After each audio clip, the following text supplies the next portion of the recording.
Cool. Next thing we're going to do is we're going to get some enemies in here. So for that, in the hierarchy here, we're going to right click. We're going to do create empty, like we did with the player, but this time we're going to do an enemy. And we're going to reset its transform, reset. So now it's right in the middle of the world. Then just like we did with a player, we're going to drag the fighter underneath the enemy. So we make sure right over the enemy game object, and then it's going to be a child of it, and you see it's like it's intersecting with our player model, but it's facing this way, which is good. Again, if your model rotation is different, you might need to mess with the Y rotation so that it's facing the right direction. But the enemies we want coming at us, so we want it facing this direction. I'm actually going to grab my enemy game object here and just use the movement tool here to move it back a bit, just so it's not intersecting with the player. We can see it better. Go to the game view, you can see it's looking down. But it's this white color. So let's make an enemy material. So we'll just go to our materials and textures folder.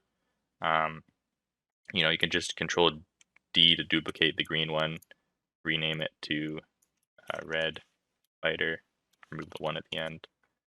And for the color, remember in the inspector here, right now it's got this green texture.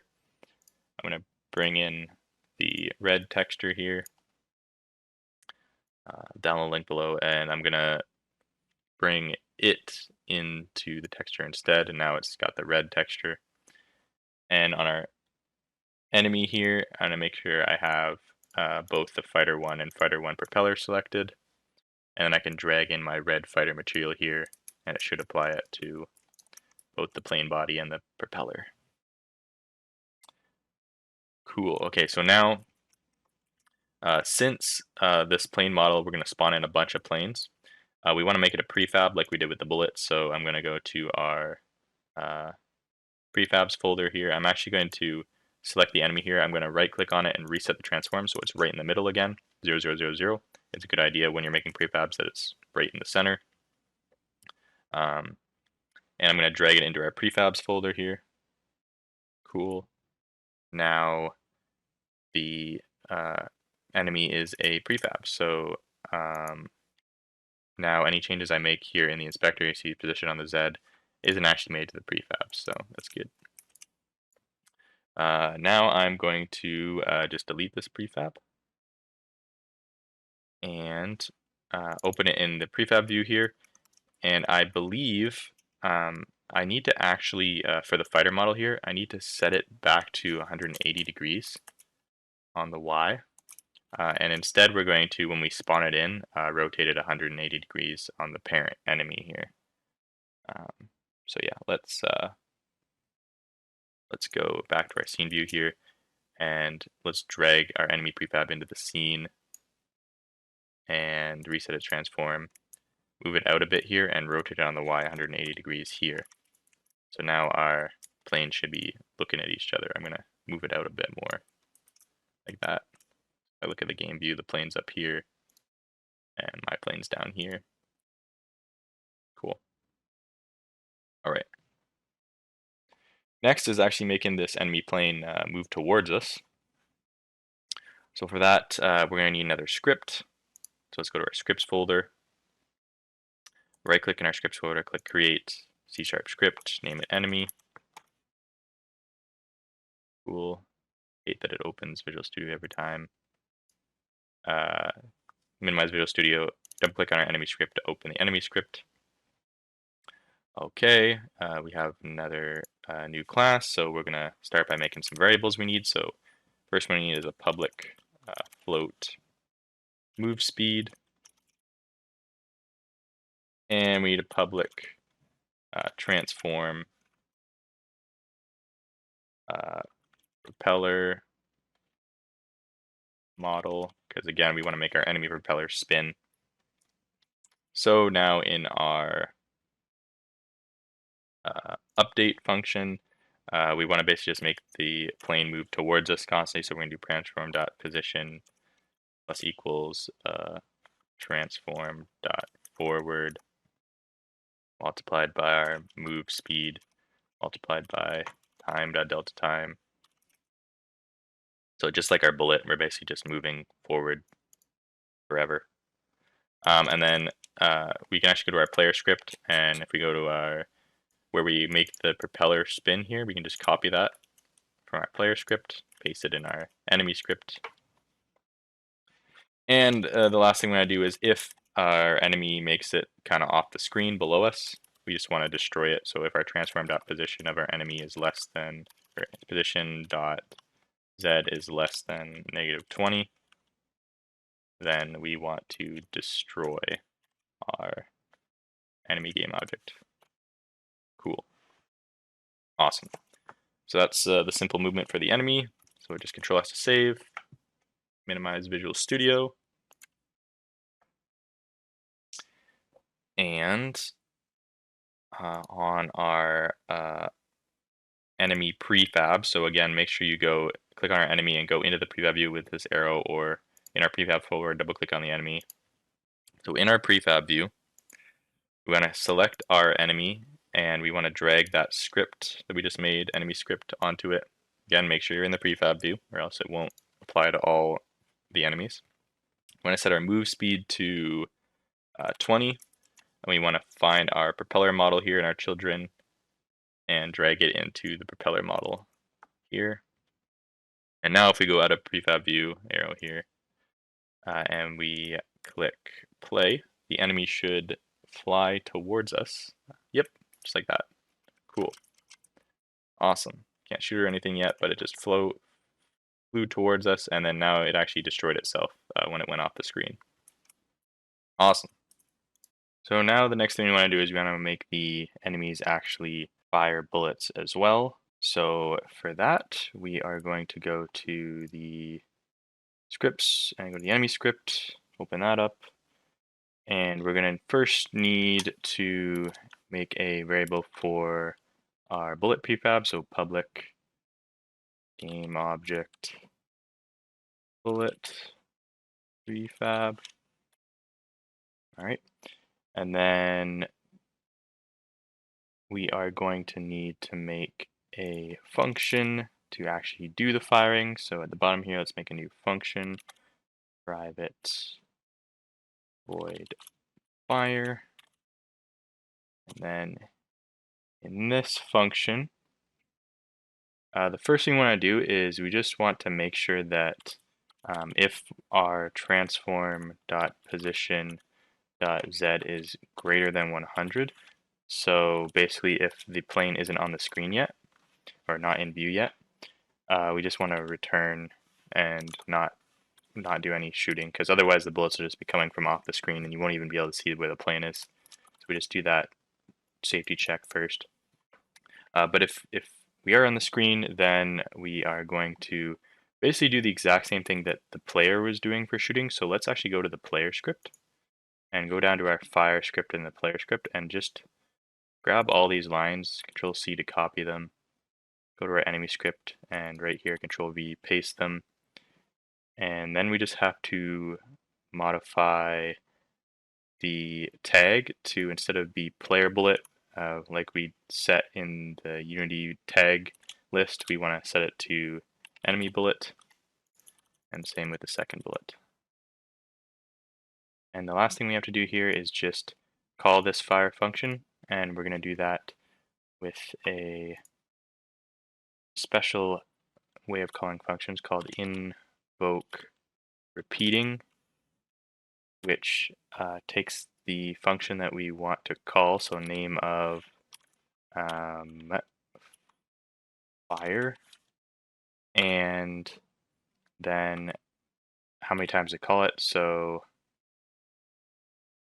we just want to call it 0, basically just calls it once, and we want to call it every 1.5 seconds. So essentially what this is going to do is it's going to call the fire function every 1.5 seconds, so it'll just continuously shoot. Okay, so that's it for the script. Now let's minimize Visual Studio. And if we go into our enemy prefab, go into the prefab view by the arrow here, and then we just have to assign our bullet prefab here in the inspector. So if we go to our prefabs folder, and drag in our bullet prefab to there. Control S to save. Go out of the prefab view, arrow there. And now if we play here, the enemy would be shooting bullets, and yes it is. Shooting bullets. Don't do anything yet. The bullet shooting is working. So the next thing that we want to do is we want to make the enemies be able to actually be killed by the player shooting bullets. So to do that, let's start by making the enemies actually be able to detect bullets. So let's open the enemy prefab again, and in the inspector here, let's add a component, box collider, and we need to just check the is trigger box on the box collider, and then for the size, let's actually zoom in so we can see what we're doing here. You see the box colliders right there in the center of the plane. So we checked is trigger, which just allows us to detect collision with it in the code. And for the size, we want to actually make it about the size of the wing, so 14 on the X, and just make it a little bit wider on the Z as well. So now you can see we have our collider here, which is basically just the width of the plane. Because this is really a top-down view game, this is fine. The bullets are going so fast you can barely tell if they were to hit here or here, you couldn't tell the difference. So we're just going to make the collider a box like that. Alright, now that's the collider on the enemy plane. So now if we go out of the enemy prefab and go into the bullet prefab, we need to do the same thing with the bullet. It actually already has a box collider. We just need to, and it's already appropriately matching the scale of it, so we just need to check the is trigger box on that as well. And then we also need to add another component, the rigid body component, which normally is used for physics, but it's also required if you want to do detection, hit detection the way we're going to do it. But we don't actually want to do anything with the physics, so we're going to check the is kinematic box, which basically just turns off the physics for it. So we just check that, make sure that's checked. All right, Control S, save the prefab. And now we are going to open the enemy script in our scripts folder, enemy script. And first thing we're going to do is we're going to make another variable, a public int health. So we need to keep track of the enemy's health, and we're going to set it to 100 by default. We're actually going to make that private, not public. All right. And then we are going to need to make a special function here, private void on trigger enter, just like that. Collider call, I like to name it. And this function is basically invoked when a collision is detected, which this is activated by checking that is trigger checkbox on the collider. So whenever someone collides, this function is going to activate passing the collider that we collided with.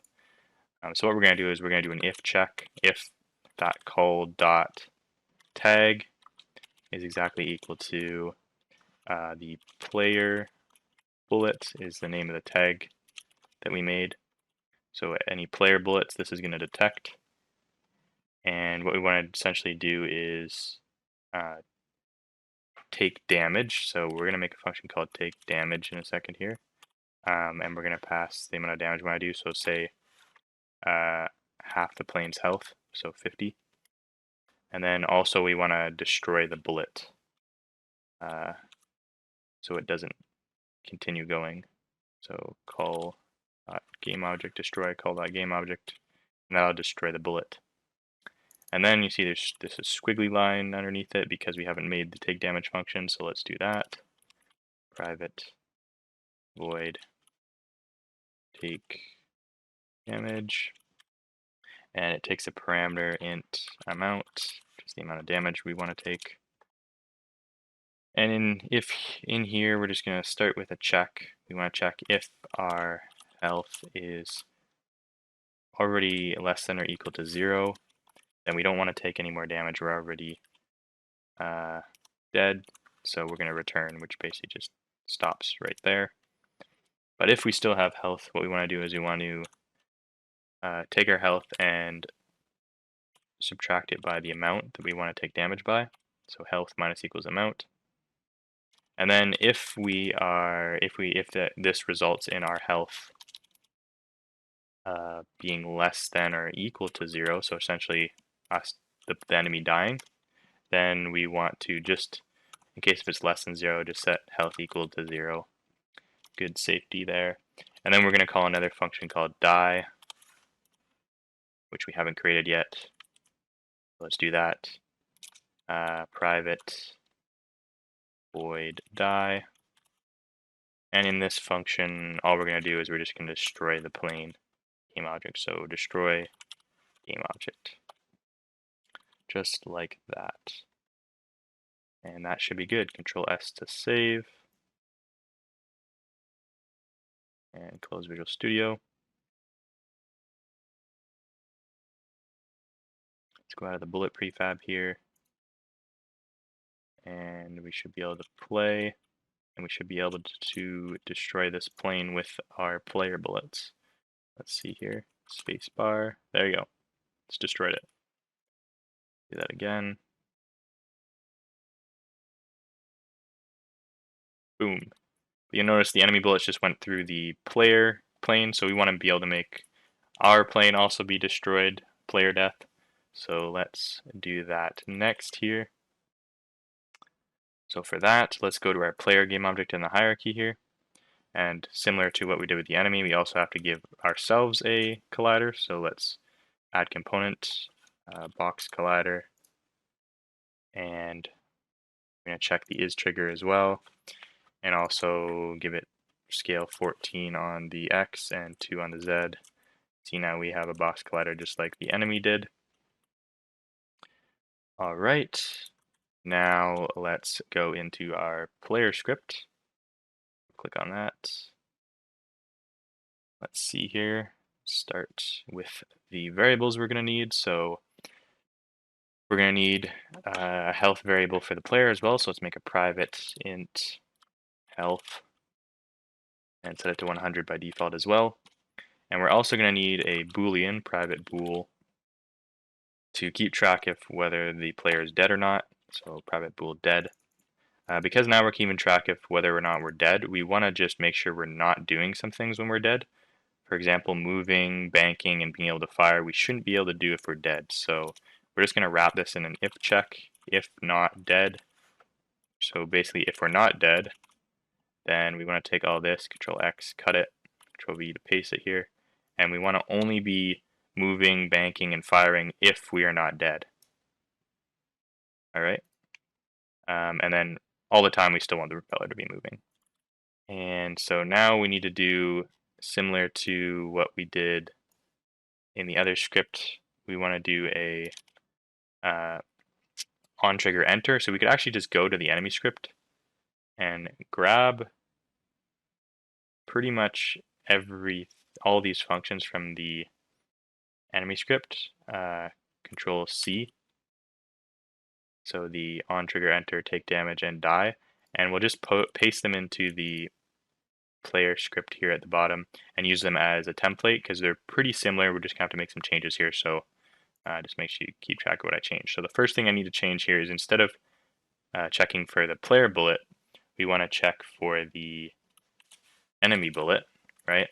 And also since we're like the player and we're awesome, we're going to not take half our health when we get hit by an enemy. Instead, we're only going to take 10 damage, so that, you know, it's a game. It's more fun if you don't take as much damage as the enemies, right?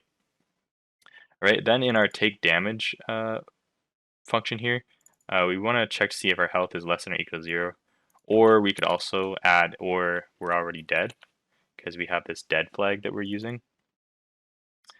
And then here where we're doing our health subtracting, let's also do a debug.log so we can see what our health is going to be here. So I'm just going to do a $sign and then quotation marks so we can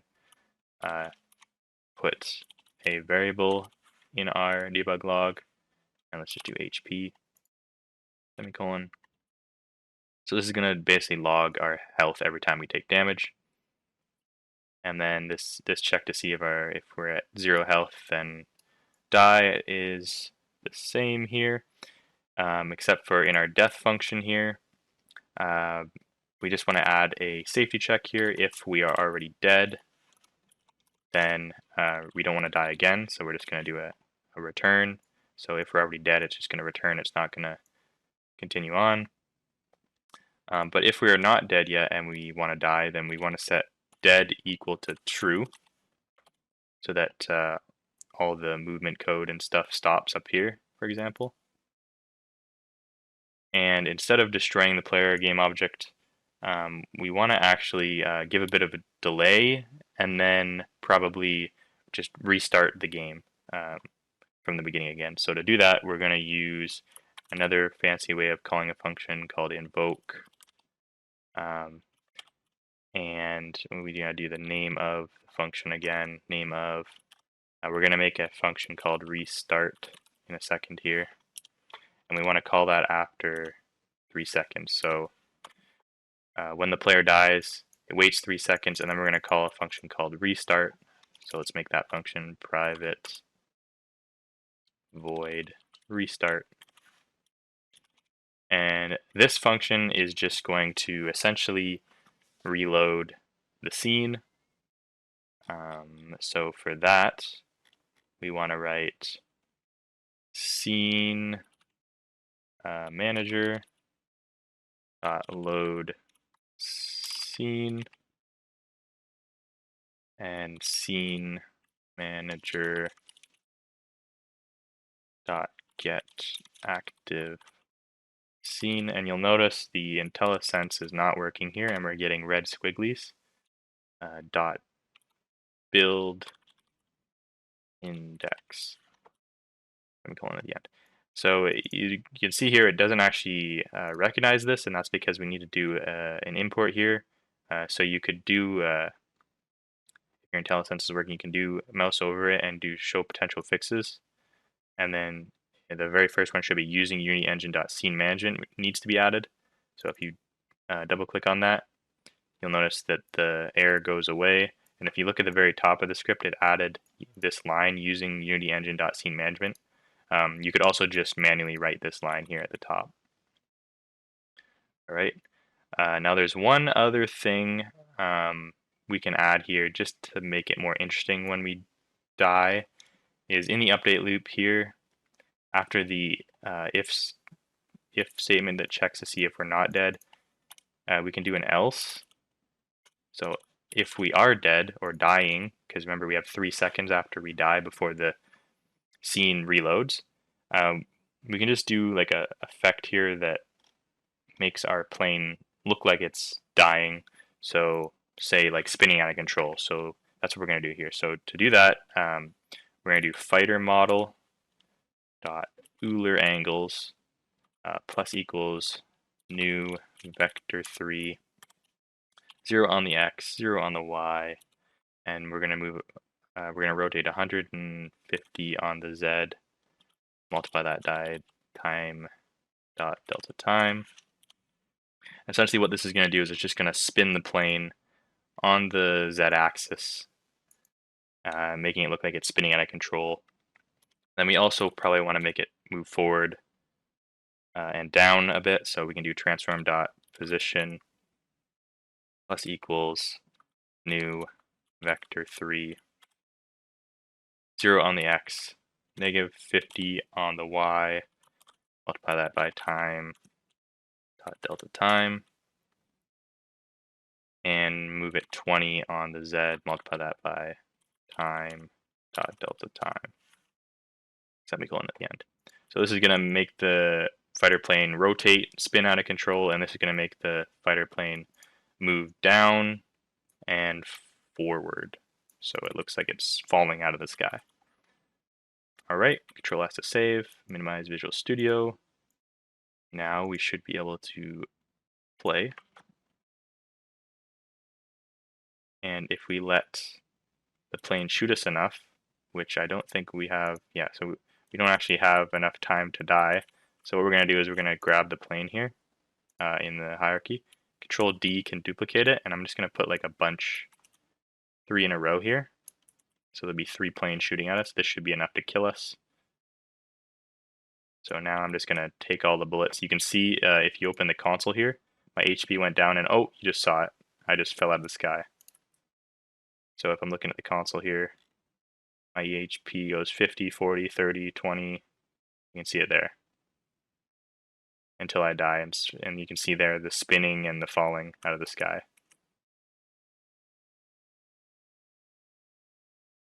Cool. Okay, that's player def working.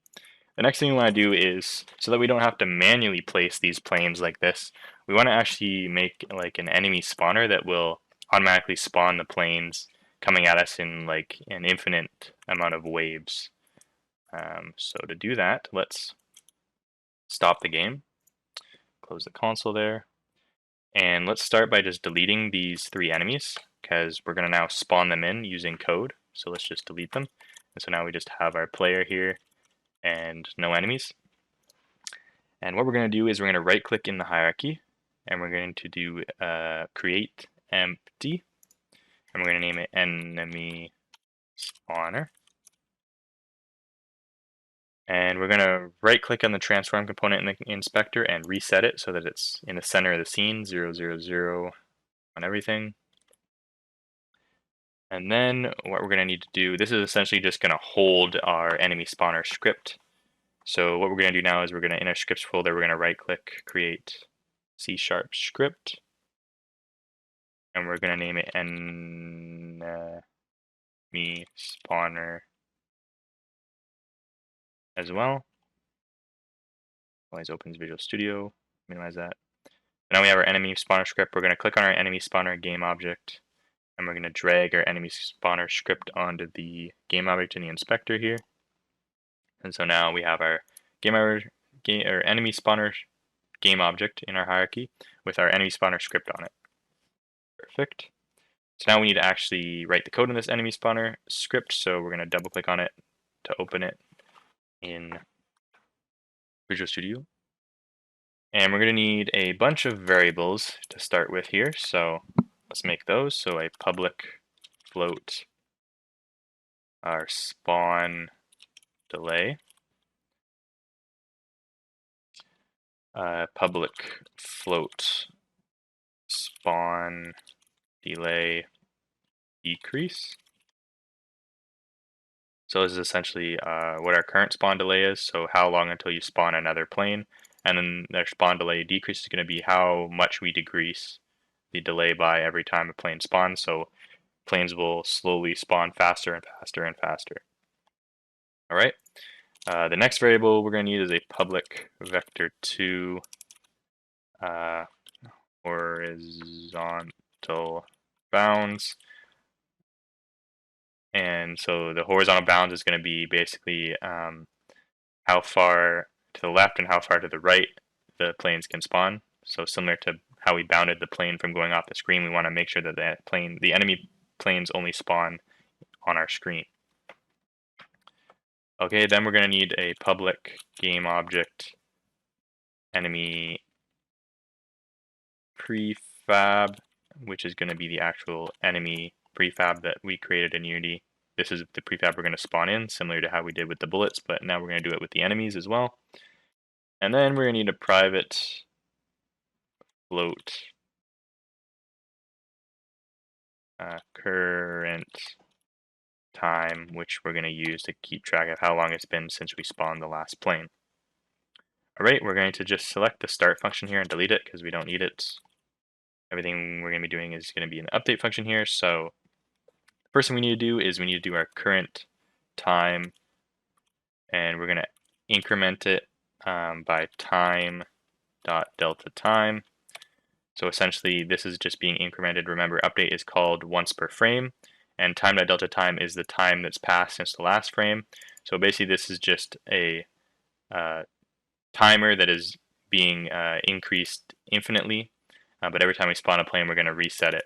So what we're going to do here is if the current time is greater than or equal to our spawn delay, So basically, once time has passed, which is equal to our greater than or equal to the amount of delay we wanted to wait, then we want to spawn another plane. So let's do that. So first things first, we want to reset our current time back to 0, so it can be used for spawning the next plane. And then we want to just call a function called spawn. Let's call it spawn enemy, which we haven't created yet. And so let's do that. So private void spawn enemy. All right. And in here, the first thing we need to do is we need to figure out where on the horizontal plane we want to spawn the fighter plane. So for that, we're going to generate a random number. So float x is equal to random dot range, and we're going to use the horizontal bounds variable dot x to horizontal bounds dot y. All right, semicolon.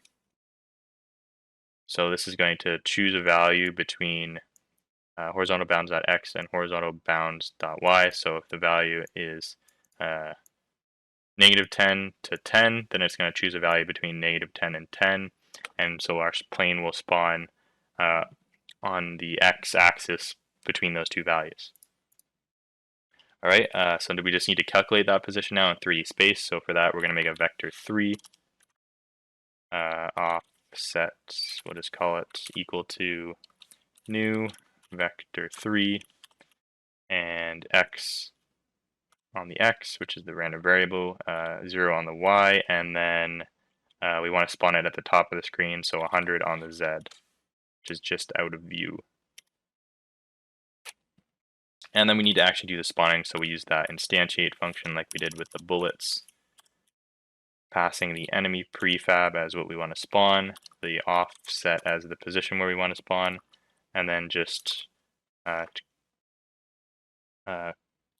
quaternion dot Euler, and this is just the rotation we want to spawn it in, so we want to spawn it at 0 on the x, 180 on the y, so it's facing downwards, and 0 on the z. All right, that's good. Now there's one other thing we want to check, we want to do is we want to make the enemies spawn faster over time, so that's the spawn delay decrease. And to do that, right here, after we set the current time back to 0, let's do an if check. And we're going to do if spawn delay is greater than spawn delay decrease plus 0.2 f. Then we want to do spawn delay minus equals spawn delay decrease. Essentially what this is doing is just first off checking to make sure the spawn delay isn't too small. Otherwise they would spawn like crazy at the end. And then if it's not too small, then decrease the next spawn delay by this amount, spawn delay decrease. This is like a very simple way of doing it. There's definitely better ways, probably using some sort of curve function to depict how fast the plane should spawn in would be better, but this is a simple way to do it, and it works. And you'll see how it works here in a second. So code is good now. Control S to save, minimize Visual Studio, and then we're going to go to our enemy spawner, and we got to set all these variables in the inspector here. So for the spawn delay, we're going to set it to 2 to start. The decrease is 0.1 seconds, so it starts at 2-second delay between spawning, and every time it spawns, it's going to decrease by 0.1 second. Our horizontal bounds is going to be negative 50 on the x and 50 on the y. So that's like, if we look in our scenery here, that's from about here to here, right? And we want to only spawn them in that area. And then for our enemy prefab, we just got to go to our prefabs folder here and drag in our enemy prefab and assign that as what we're going to spawn in. All right, Control S to save. And we should be able to play here. And now if we wait here, you'll see, yep, here comes a plane. You see they're spawning in. And if you have the enemy spawner selected in the hierarchy, you can see that the spawn delay is slowly going down every time a new one spawns. Oh, and I died because I wasn't paying attention. And you'll see on the screen, obviously, more and more planes are spawning quicker and quicker. And also, if you look in this hierarchy, you'll see the enemies spawning in as well there, as well as all the bullets. So yeah, that is the enemy spawning working. Again, very simple spawning logic, but it works.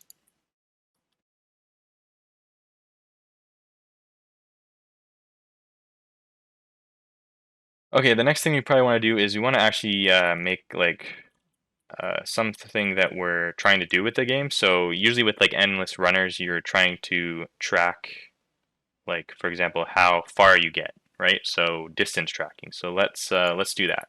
Let's track the distance that we actually make it before we die. So to do that, let's go to our scripts. Let's go to our player script and open that. And at the top here, let's make a private float distance. This is going to keep track of how far we've flown. And then in our update function here, right after this if check, what we're going to do is essentially just going to not restart, distance plus equal time dot delta time, and we're going to multiply that just by 100, because really this isn't actually distance, it's really just time. So our distance is really just the time that we've been alive, but it's a game, so you can't really tell. We're just pretending that it's distance. And what we're going to do is we're going to do another debug.log $, quotation marks, our distance. Let's convert it to an integer so it doesn't have the decimal values, and put an m at the end for meters.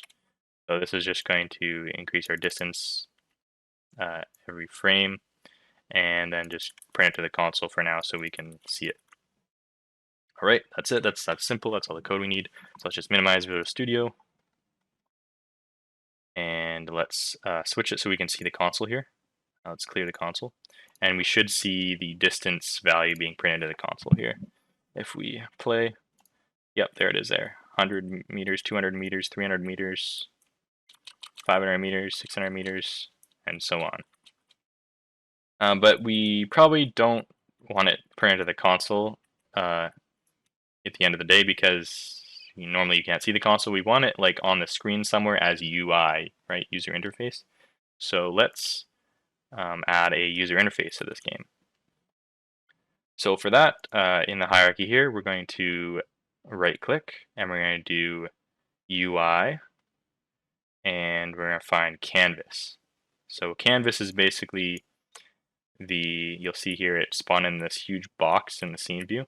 It's basically a 2D representation of the game, and it's going to hold all our UI.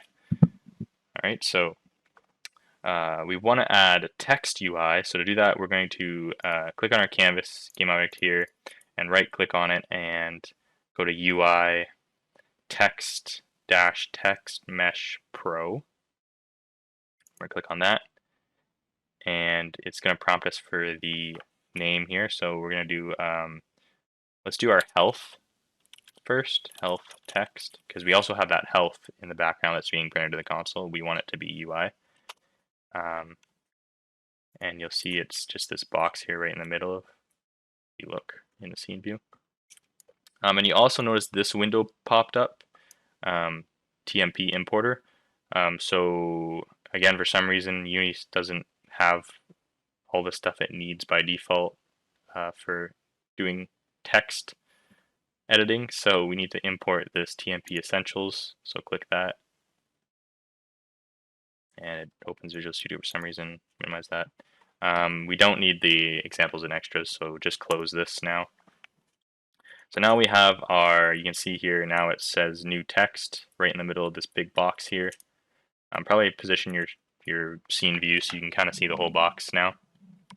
And you see we got this new text in the middle here. So now we're going to do a bunch of manipulation to the UI here to get it probably in the top left here, because this is a good spot to put the health text, and we'll put the distance in the top right. So to do that, we have to do a bunch of changes here in the inspector. So the health text selected in the inspector here. The first thing we're going to do is we're going to set how the text is anchored. So to do that, you can click on this little gizmo here in the rect transform component, and we're going to anchor the health text to the top left of the screen. So you can see here, now it's anchored to the top left, which is what we want, so that if the screen scales, it stays anchored to the top left. Okay, the next thing we're going to do here is we're just going to set the pivot point here, pivot, to 0 on the X. You'll notice that just moved the where the position gizmo is to the left side of the text, and we're going to set it 1 on the Y, and now it's on the left and top left of the text, which is how we want it because it's being anchored to the top left of the screen. Okay, the next thing we want to do here is now we want to set the position. So now we want to set the position on the X, which is basically the distance that is from the left side of the screen, since we set the anchor to the top left. We want the distance from the left side of the screen to be 50, and we want the distance from the top of the screen, position Z, to be -25. And you can see now, double click on it here to zoom in, you can see now it's positioned 50 from the left side of the screen and 25 down. Right?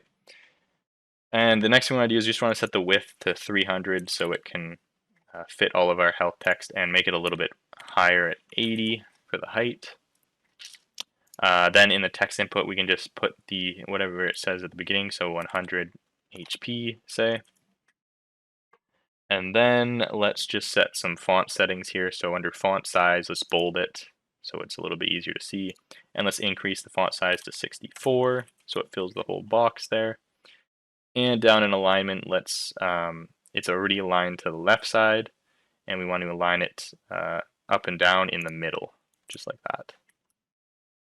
And there is our health text. Perfect. And if we look in the game view here, switch to the game view, you can see 100 HP in the top left. Perfect. Now let's go back to our scene and let's do the distance text, which we're going to put in the top right here. So to do that, we're going to repeat. We're going to right-click on our canvas. In the hierarchy, go to UI, text-text mesh pro, and we'll name that distance text. And then we're going to do very similar steps to before with everything in the inspector here. So for the anchor position, we're going to do top right instead. For the pivot, we're going to do actually 1 on the X, which is the right side, and 1 on the Y, which is the top. So now we're in the top right for our anchor and our pivot, which means now it's setting the distance from the right side of the screen. So we're going -50 from the right side of the screen, and again -25 from the top of the screen. Perfect. And now we're going to set our width for the distance to 400 actually, because the distance number could get a lot bigger, and 80 on the height as well.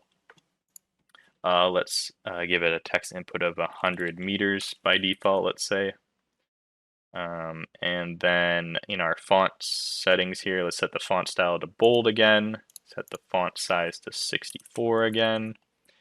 And this time for the alignment, instead of align left, we want to align right. So it's aligned to the right side of the box. And again, we're going to align vertically in the middle. And just like that, now we have our health and our distance text, just like that. If we look in the game view, we got 100 HP in the top left, 100 meters in the top right. Okay, the next thing we need to do is we need to actually update this text with the values from the game, because if we notice right now, if we just click play, you know, the distance text isn't updating and the HP isn't updating either if I take damage, right? So we want to do that, and to do that we need to basically switch out these debug logs with code to update the text value instead. So to do that, we're going to open our player script, and we're just going to need some variables at the top here first. So let's put them right here. public TMP underscore pro is the, or sorry, underscore text is the variable type. You'll notice it's underlined in squigglies. We'll fix that in a second. Health text is the first one. And then we're going to do it again. Public TMP underscore text distance text. Perfect. And like I said, they're underlined with squigglies, and that's because we need to do a import statement here. So again, you could use the show potential fixes, and the first one using TMP Pro, you can double click on it. You see now it's fixed itself, and that's because it's adding the using TMP Pro to the top of the script here. Again, you can also manually add that if it didn't work. All right, so now we have our health text variable and our distance text variable. So let's go down to the first debug log here for the distance, and we're going to basically cut out what we're debug logging here. So Control X and remove the debug log. And instead what we're going to do is we're going to set distance text dot text equal to that, what we cut from the debug log. So now instead of the debug logging it, we're going to set the distance text dot text value equal to wherever the distance is, meters. Now we got to do the same thing with the health, so let's scroll down to where we debug log the player health. Let's cut out what we're debug logging, remove the debug.log, and do health text dot text equals that.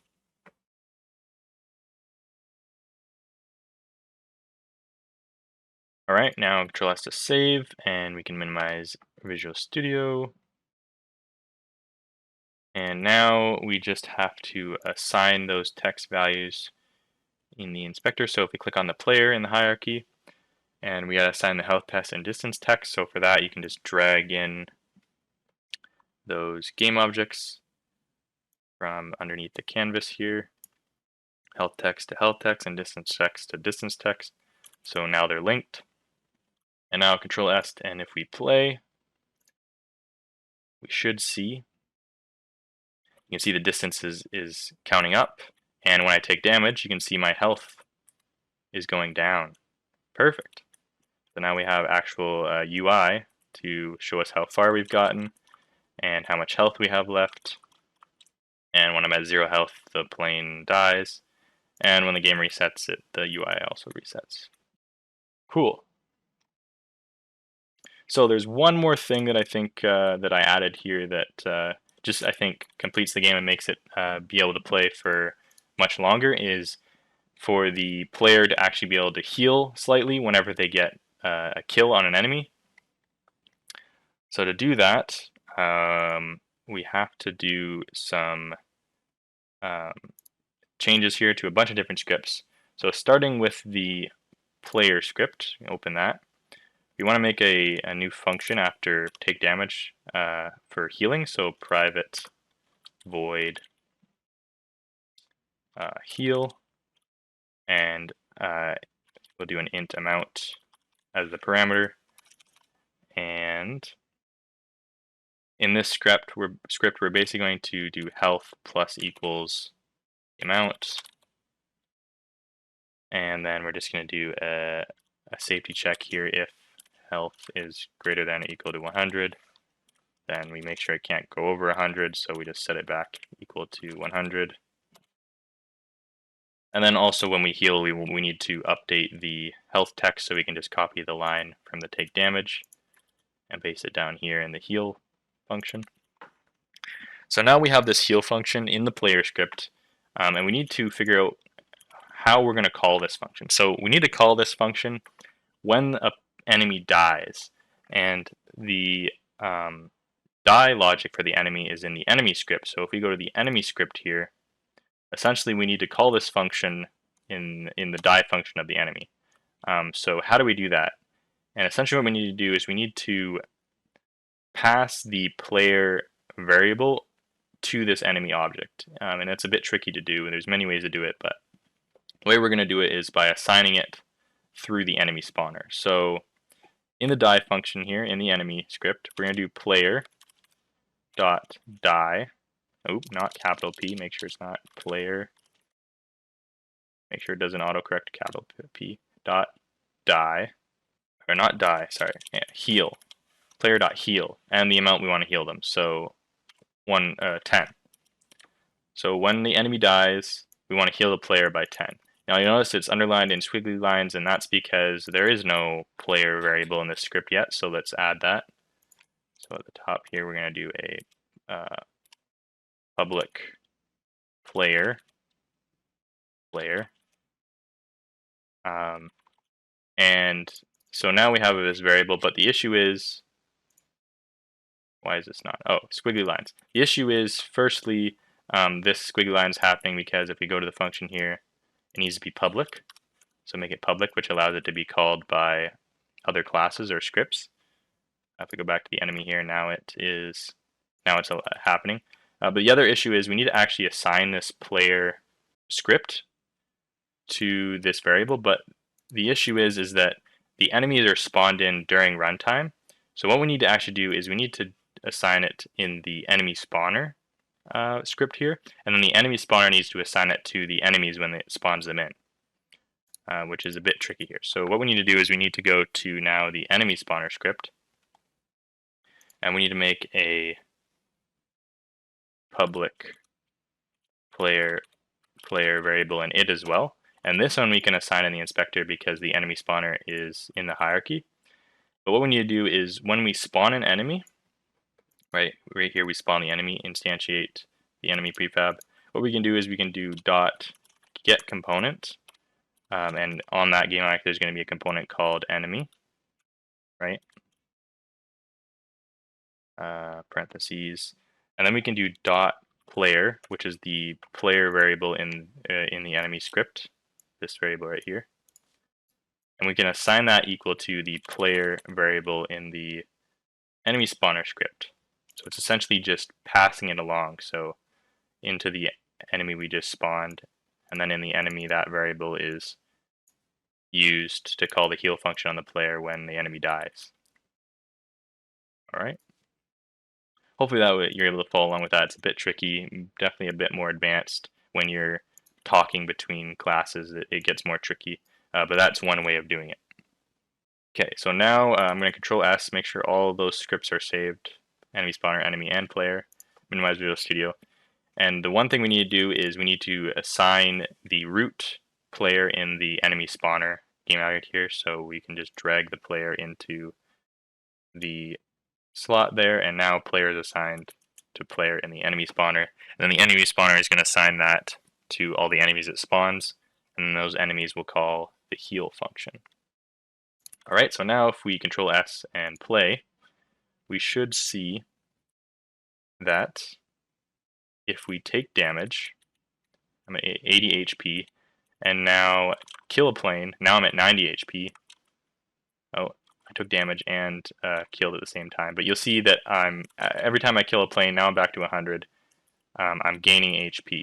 So essentially now if I make sure I'm shooting planes as often as I'm getting hit, I can actually like just kind of take a bunch of bullets, right? So now it's feeling like a real kind of, obviously still basic, but a real shoot 'em up game where there's lots of bullets flying everywhere, and as long as I'm doing damage, I'm able to survive. Cool. So yeah, that is the end of this workshop on how to make a basic shoot 'em up game in Unity. Hopefully, hope you're able to follow along. Hopefully you learned something. And yeah, thanks for watching.